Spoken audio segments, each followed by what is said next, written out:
The massive hologram filled the council chamber.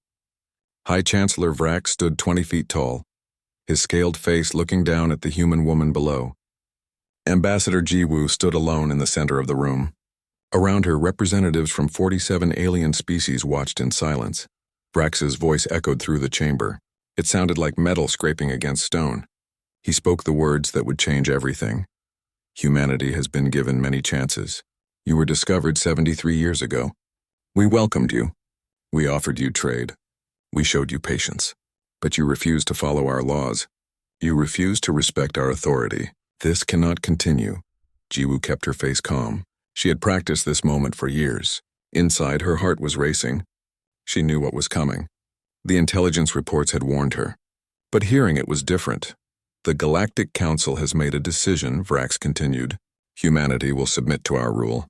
You will allow our inspectors on every human world. You will reduce your military fleet by 90%. You will pay tribute to the Council every year. Resources, technology, whatever we require. The chamber was completely silent. Jiwoo could hear her own breathing. She looked around at the other species. None of them met her eyes. They had all agreed to this. Humanity stood alone, and if we refuse? Jiwoo asked. Her voice was steady. Vrax smiled. It was not a pleasant expression.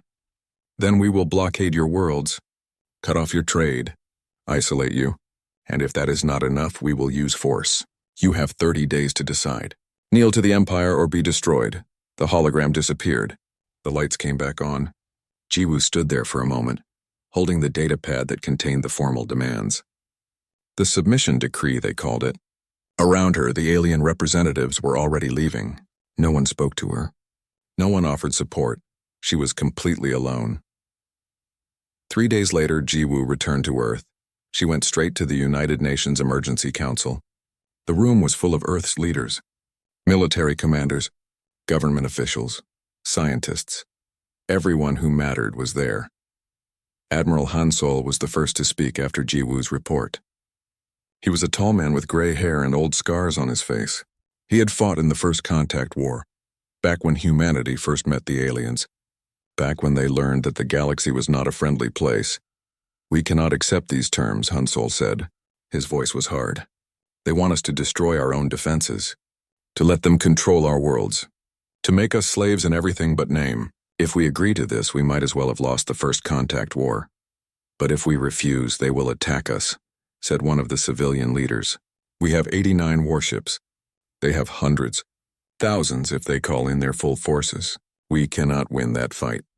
Then we will lose fighting, Han Sol replied. Better to die free than live as slaves. The room erupted in arguments. Some agreed with Han Sol. Others said surrender was the only logical choice. Jiwoo watched them all. She felt tired. So very tired. 10 years she had spent trying to negotiate with the Council. 10 years of meetings and treaties and careful words. All for nothing. The president finally raised her hand for silence. We will put it to a vote, she said. But first I want to hear from everyone. Admiral, what are our military options? Han Sol stood and activated a display. It showed the solar system. Red dots marked enemy forces. Blue dots marked human ships. There was a lot more red than blue. If they come for us, we can make them bleed, Han Sol said. We know their tactics.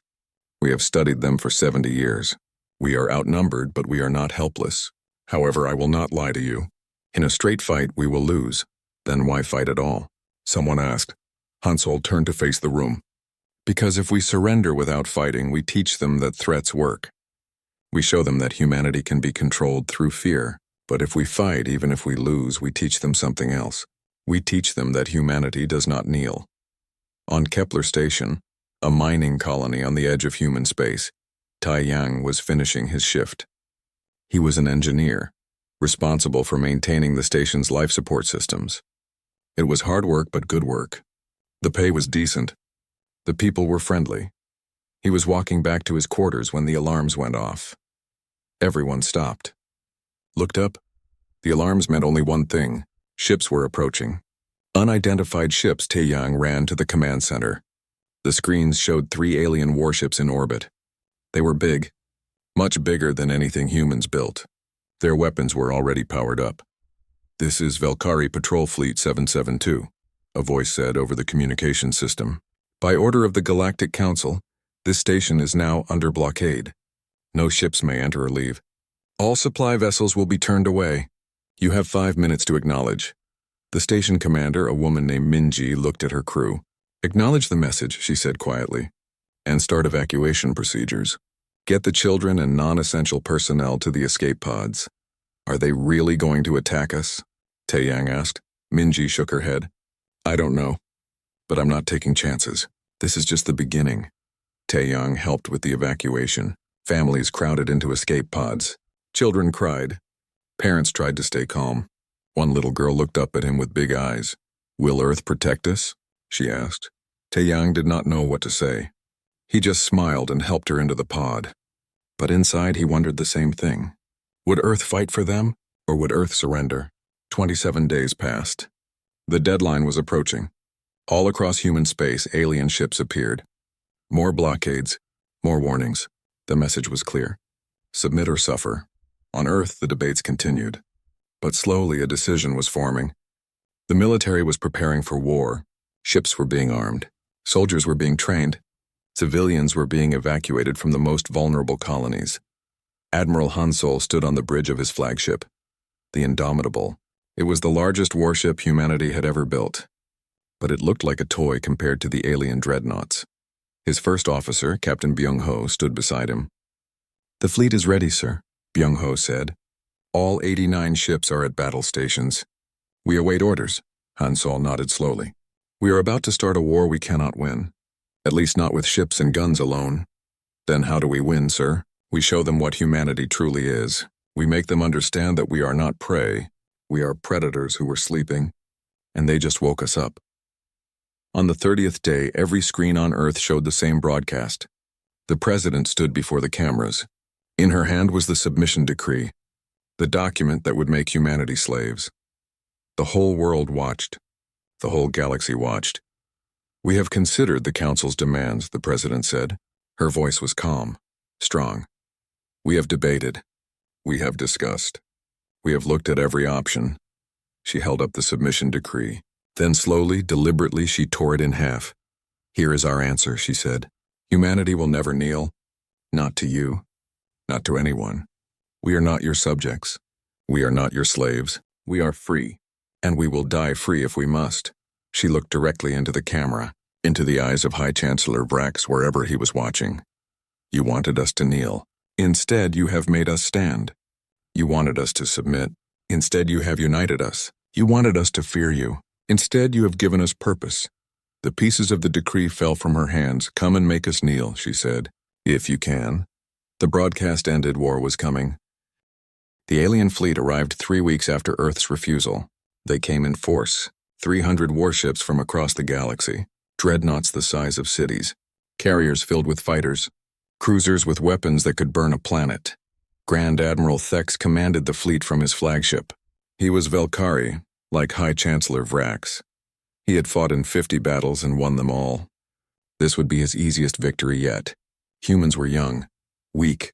They would break quickly. The fleet stopped at the edge of Earth's solar system. Thex sent one final message. This is your last chance. Surrender now and you will be treated fairly. Refuse and we will destroy you. Choose wisely.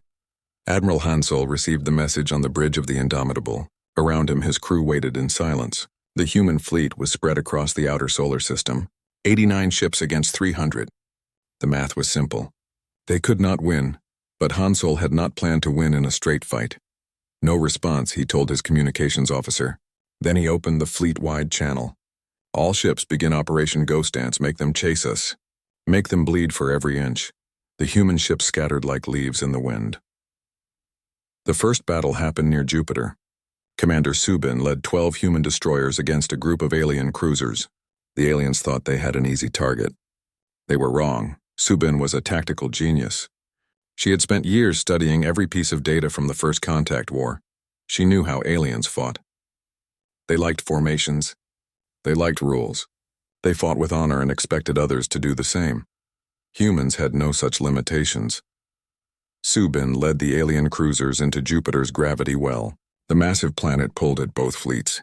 But the human ships were smaller, faster. They could maneuver better. The aliens struggled with the intense gravity and magnetic fields. Now, Subin said calmly, the human ships fired everything they had. Missiles, railguns, energy weapons. At the same time, they released mines they had secretly placed days ago. The mines drifted into the alien formation and exploded. 12 alien cruisers died in the first minute, but the victory came at a cost. The aliens returned fire. 20 human destroyers were destroyed. Subin's own ship took heavy damage. She managed to get her remaining ships away, but barely. Across the solar system, similar battles raged. Human ships would attack, then run. They used asteroids for cover. They hid in nebulae. They set traps and ambushes. Every alien advance cost them ships and lives. Grand Admiral Thex grew frustrated. This was not how civilized species fought. This was barbaric, cowardly, but it was also effective. His fleet was taking casualties he had not expected. Captain Minji commanded the destroyer Defiance. She had fought at Jupiter and survived, barely. Her ship was heavily damaged. Half her crew was dead. Her engines were failing. But she was not done fighting. An alien battleship was pursuing her. It was huge, powerful. Its weapons were tearing the Defiance apart piece by piece. Minji knew she could not escape. She knew she was going to die. She made her choice. All crew, evacuate to the escape pods, she ordered. You have 2 minutes, her first officer protested. Captain, you need to come with us. Someone needs to fly the ship, Minji said. Go, that's an order. She waited until all the escape pods had launched. Then she turned the Defiance toward the alien battleship. She pushed the engines to maximum. The damaged ship screamed in protest but obeyed.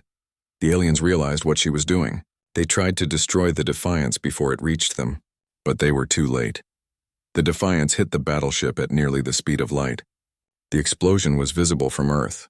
The battleship was destroyed instantly. 7 nearby alien ships were caught in the blast and torn apart.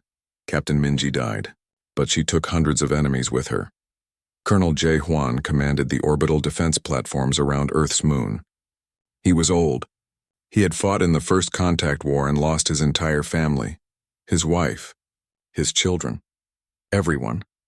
Since then, he had lived for only one purpose, to make sure Earth was never defenseless again. He had spent 30 years building the moon's defenses. Weapons platforms, shield generators, missile batteries, everything he could think of. Now those defenses would be tested. The alien fleet pushed forward. They had lost ships, but they were still strong. They reached the moon and found J. Huan waiting for them. All platforms, open fire, J. Huan ordered. The moon lit up with weapons fire. Hundreds of missiles launched. Energy beams sliced through space. Railgun rounds moved at incredible speeds. The first wave of alien ships was torn apart, but there were too many of them. They kept coming.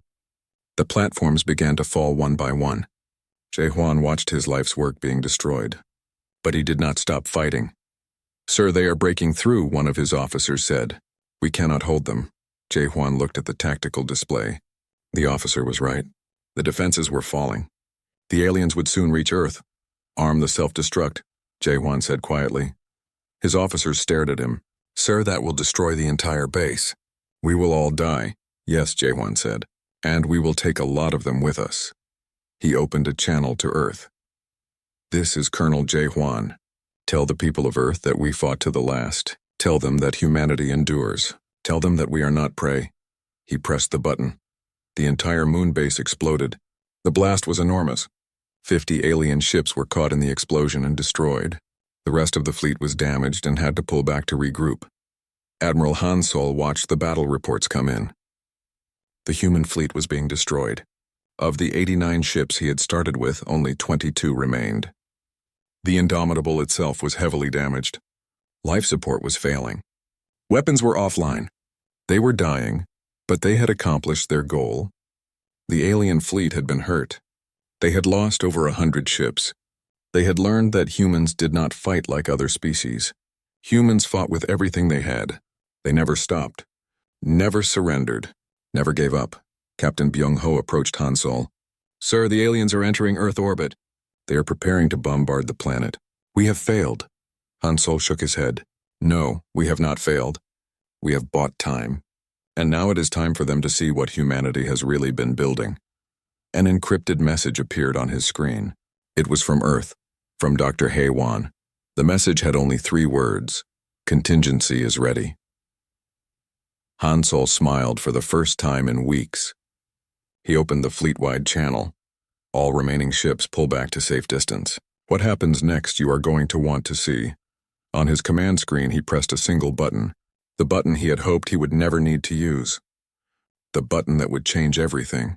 He pressed it, and space itself began to tear apart.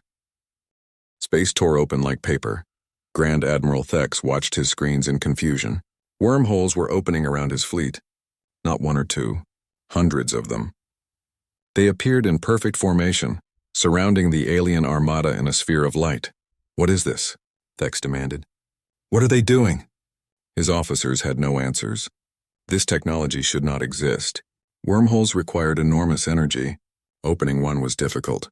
Opening hundreds at once was impossible, but humans were doing it anyway. Through the wormholes came something massive. Not ships. Something else, platforms.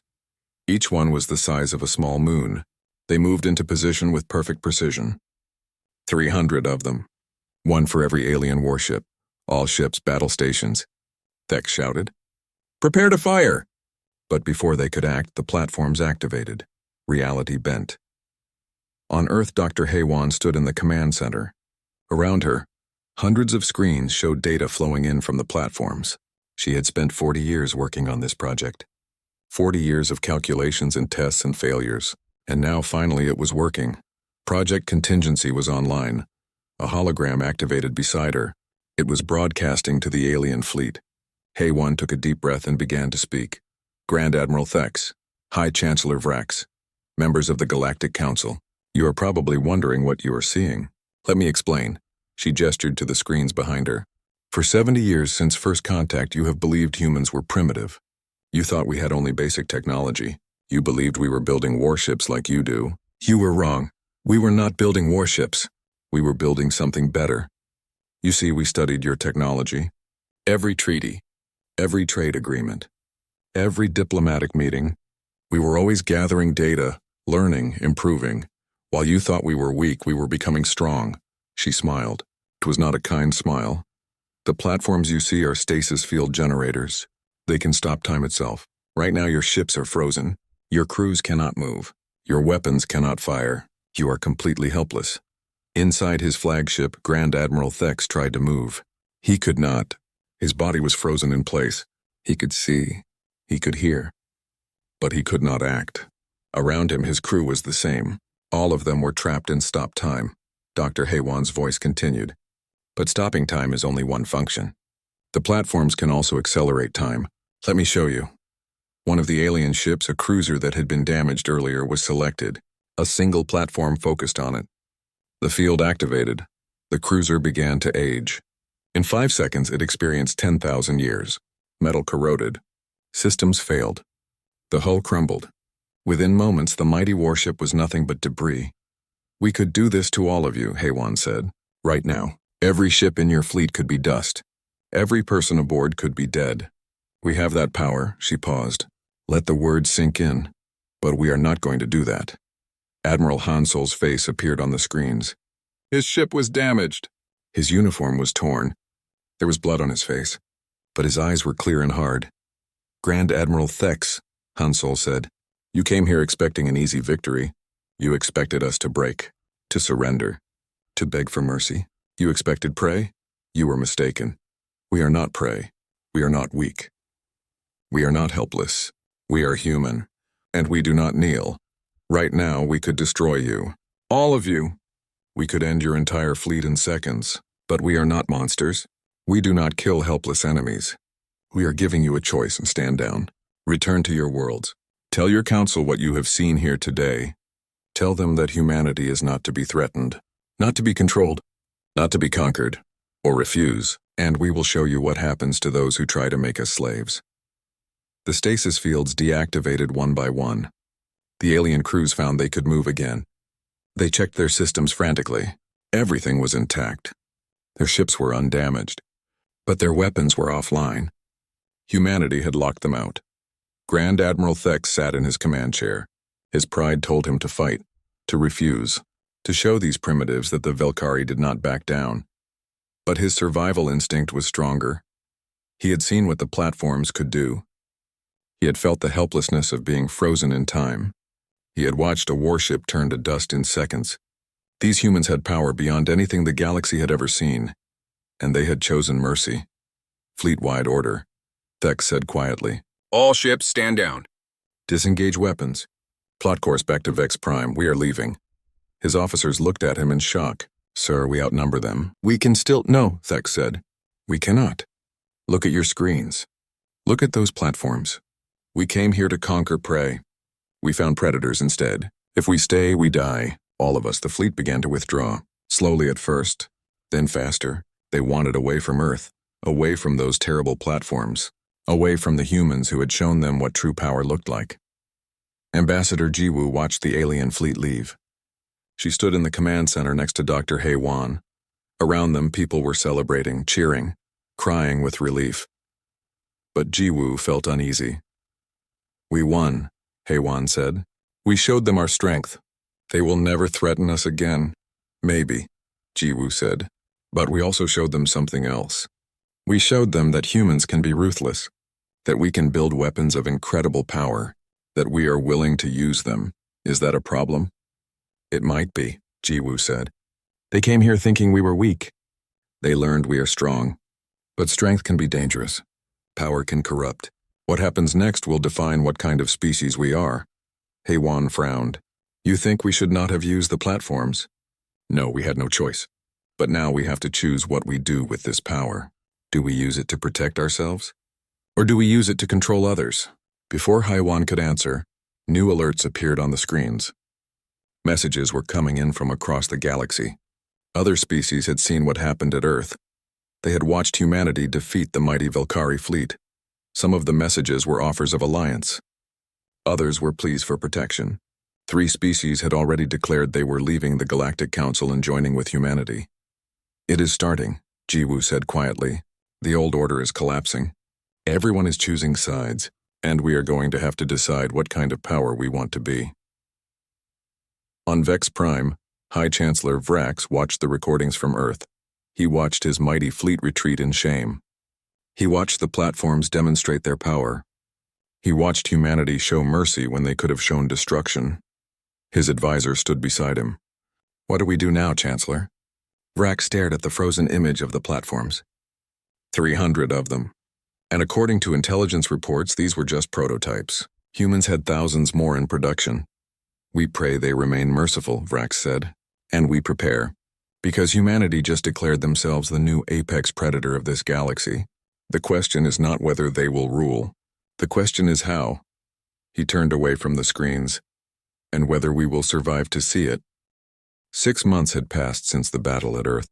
The galaxy was in chaos.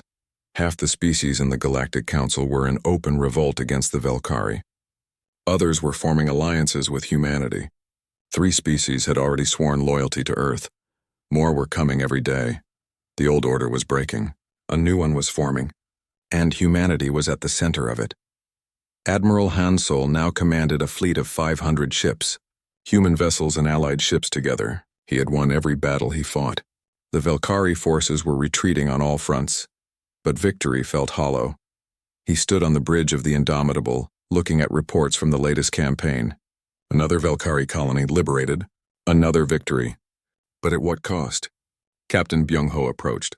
Sir, we have received surrender offers from 3 more Velkari systems. They are asking for mercy. They say their people are starving. The blockades are destroying their economy. Hansol rubbed his tired eyes. Send relief supplies. But maintain the blockade. We cannot trust them yet. Is that not hypocritical, sir? We fought because they tried to blockade us. Hansol did not answer. He did not have a good answer. Young Hee had been promoted to captain. She was only 25 years old. Her father had died at the Battle of Jupiter. Now she commanded a squadron of fighters. Today her squadron was part of an attack on a Velkari military station. Intelligence said it was a major command center. Taking it would be a significant victory. The attack went smoothly. Too smoothly. The Velkari defenses collapsed almost immediately. Human technology was simply too advanced. The enemy ships were destroyed in minutes. After the battle, young He flew past the wreckage. She saw something that made her blood run cold. Among the destroyed warships were civilian transports. Evacuation ships. They had been caught in the crossfire. "Command, this is Captain Young He," she said over the radio. "I am seeing civilian casualties. Multiple transports destroyed. How many people were on those ships?" The reply was cold. "Collateral damage, Captain. It happens in war. Return to base." Young He landed her fighter and sat in the cockpit for a long time. Her crew was celebrating another victory. But she could not celebrate. She kept seeing those civilian ships, kept thinking about the people who had been aboard. Was this what her father had died for? To turn humanity into the very thing they had fought against? On Earth, Ambassador Jiwoo was in a heated debate with Chairman Dong-hyun. He was the new civilian leader of Earth, a politician who believed humanity should seize this moment.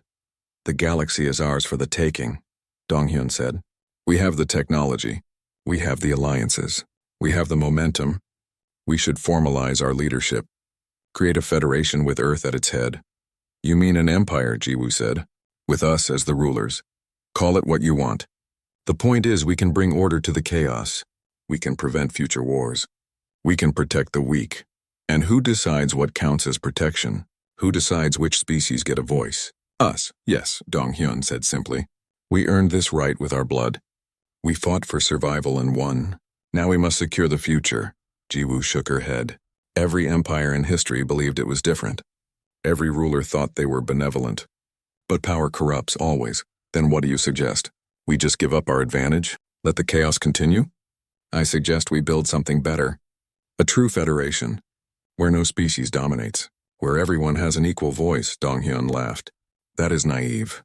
Someone always dominates. Better us than them. The crisis came without warning. A human colony in the Outer Rim was attacked. Pirates using stolen Velkari ships. They killed 30 colonists and stole supplies. The attack was brutal and senseless. Chairman Dong-hyun demanded immediate retaliation. This proves the Velkari cannot be trusted.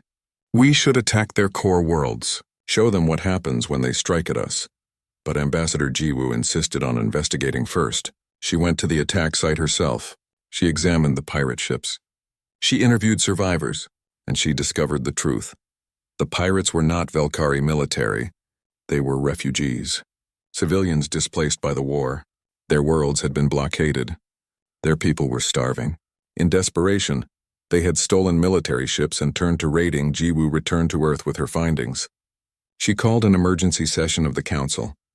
"We did this," she told them. "Our blockades created these pirates. Our policies drove them to desperation.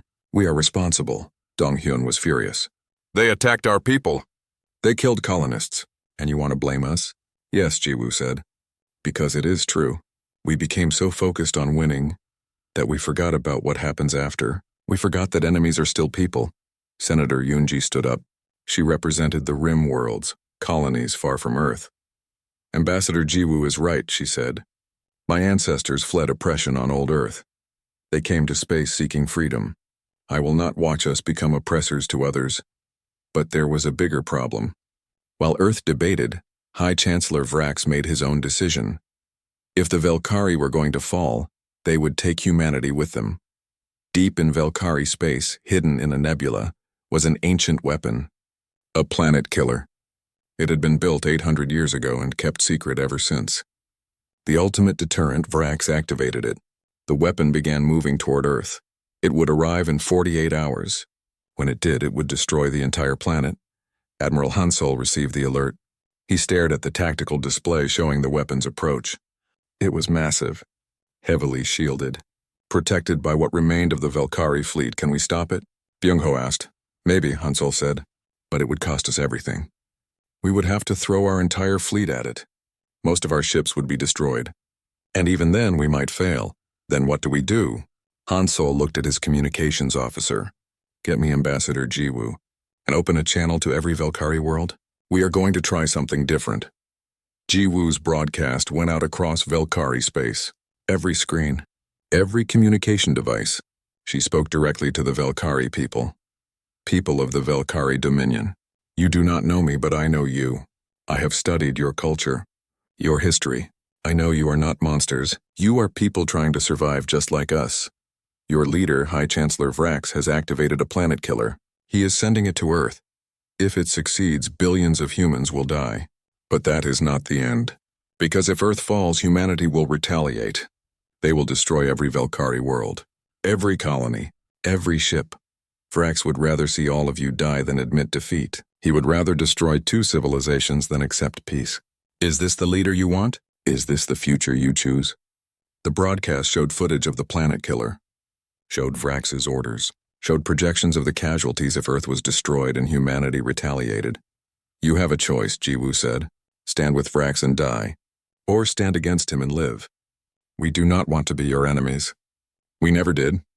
We just want to be free, and we want you to be free too. Free from leaders who would sacrifice you for pride. The effect was immediate. Across Velkari space, people watched the broadcast. They saw the truth. Their leader had chosen death over peace. Riots broke out on Vex Prime. Military commanders began to question their orders. And Admiral Korath, one of Vrax's own fleet commanders, made a decision. He took his fleet and went to stop the planet killer. Velkari fought Velkari, brothers against brothers, but Korath prevailed. The planet killer was destroyed 6 hours before it reached Earth. Vrax was arrested by his own people. The old order fell. Earth was saved. But the question remained. What came next? 1 year after the fall of High Chancellor Vrax, representatives from 60 species gathered on a neutral space station. They came to build something new. Something that had never existed before. A government where no one species ruled over others. The old Galactic Council was dissolved. Its laws were thrown out. Everything started fresh. And humanity, despite their military power, was only one voice among many. Ambassador Jiwoo led the Constitutional Convention. She had spent months preparing for this moment. She had proposals, ideas, dreams of what the galaxy could become. But not everyone shared her vision. Chairman Dong Hyun led a faction that wanted Earth to have special status, permanent veto power, control over the military. We earned this through sacrifice, he argued. We cannot give away our advantages just to be nice. Other species feared human dominance. They wanted strict limits on Earth's military, rules about the stasis platforms, guarantees that humans would not become the new tyrants. The debates went on for weeks. Tempers flared. Alliances formed and broke. Progress was slow. Admiral Hansol watched from a distance. He was nearing retirement. His hair was completely gray now. The scars on his face seemed deeper.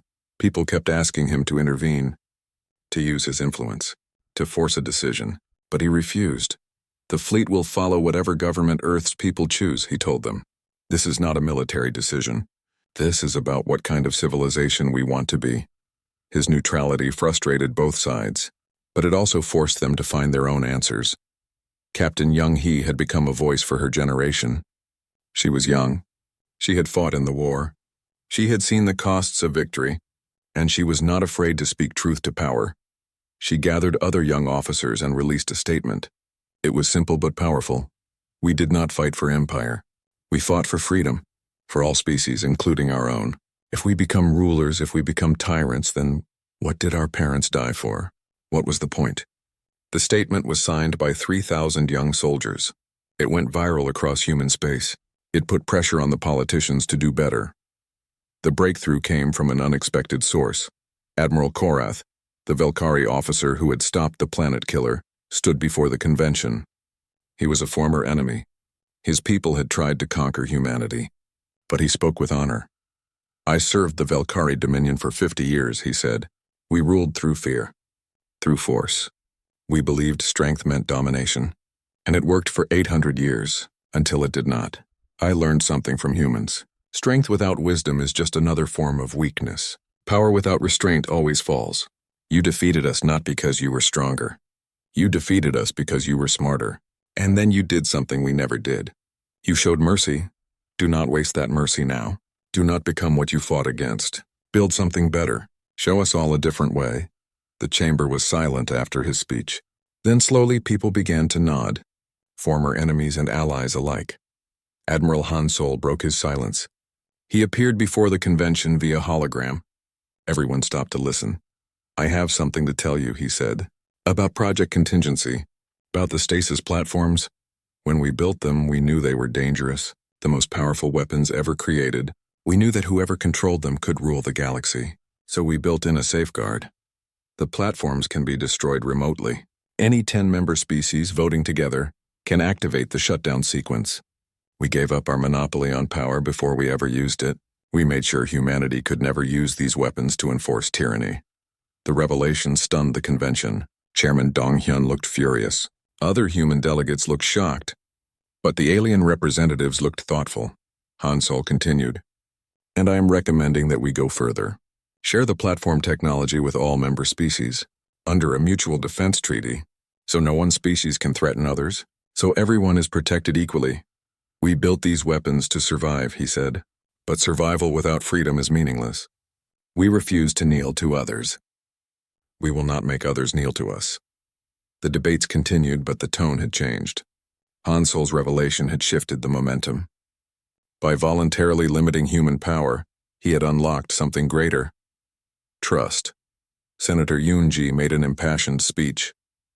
We vote for the galaxy we want, not the one we fear. I vote for equality, for partnership, for a future where might does not make right. The final vote came down to Earth's delegation. They were split. Chairman Dong-hyun voted against the charter. Ambassador Ji-woo voted for it. Others were divided. Senator Yoon-ji cast the deciding vote. For the charter. For the Federation. For the future, the Galactic Federation was born. The first official act of the Federation was a humanitarian mission. Ships from a dozen species, led by humans and Velkari working together, brought aid to the refugees created by the war. Food, medicine, supplies. Former enemies worked side by side. The blockades ended. Trade resumed. Slowly, carefully, trust began to build. One of the stasis platforms was converted into a medical research station. Human and Velkari engineers worked together on the project. Admiral Korath himself supervised the construction. We built weapons together once, he told the workers. Now we build something that heals. That is progress. Captain Young-hee received her first command in the Federation fleet, a ship with a crew of 5 different species. She stood on the bridge looking at her diverse crew and felt proud. A message came through from Earth. It was marked as personal. She opened it. It was from her father's old ship, now preserved as a memorial. Someone had left a message there, and it was forwarded to her. They fought so we could choose. We choose to build, not conquer. To partner, not rule. To remember that strength without wisdom is just another form of weakness. Young-hee smiled. Yes, she thought. That is exactly right. Admiral Han Sol retired on a quiet afternoon. No ceremony, no speeches. He simply walked off the bridge of the Indomitable for the last time and went home. He stood in his garden on Earth, looking up at the stars. Somewhere up there, the Federation was taking shape. Humans and aliens working together, building something new. Captain Byung-ho visited him. Sir, the President wants to give you a medal. The highest honor. For saving humanity. Han Sol shook his head. I do not need medals. We did what we had to do, and more importantly, we did what we chose to do afterward. What do you mean? Survival was the easy part, Han Sol said. Any species can fight for survival, but choosing what kind of civilization to build after, that is the hard part. That is what defines us. He looked up at the stars again. They demanded we kneel. We refused, we stood. We fought, we won. But the real victory was not defeating them. The real victory was choosing not to become them. A new flag rose over the Federation capital. It showed 60 different species symbols arranged in a circle. Earth's star was among them. Not above. Not below. Equal. Ambassador Ji-woo stood with Admiral Korath watching the ceremony. Former enemies. Now partners, do you think it will last? Korath asked. This peace? This partnership? Ji-woo smiled. I do not know. But we gave it a chance. We chose cooperation over domination. That is more than most civilizations ever do. Your people surprised me, Korath said. We expected you to rule, to dominate, to become what every powerful species becomes. We surprised ourselves too, Ji-woo admitted. It would have been easier to rule. Safer maybe, but we remembered why we fought. Not for power, for freedom. They watched the flag rise higher, a symbol of hope, a symbol of possibility. The galaxy had demanded humanity kneel. Humanity stood instead. They fought. They bled. They won. And when they had the power to rule the galaxy, they chose to share it instead. That was the real power. That was the real strength, not the weapons, not the platforms, not the victories in battle, but the wisdom to know when to fight and when to forgive, when to stand firm and when to extend a hand.